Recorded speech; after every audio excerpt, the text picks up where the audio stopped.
Hello friends, তো দেখতে পাচ্ছ পালসার। তো আজকে আমরা যাচ্ছি পিংলা। এই রাস্তাটা দেখতে পাচ্ছ, জাস্ট দারুণ লাগছে।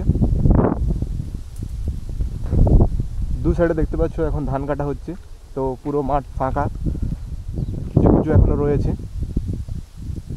হালকা বাতাস হচ্ছে, তো খুব ভালো লাগছে। তো হিরো এক্সট্রিম 125R নেওয়ার একটা কথা ভাবছি।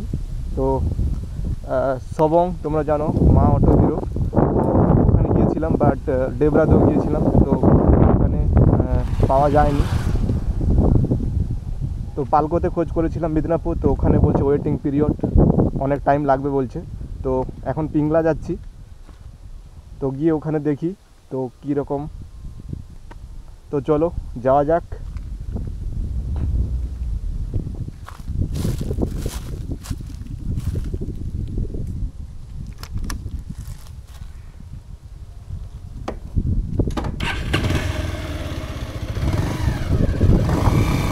চলো।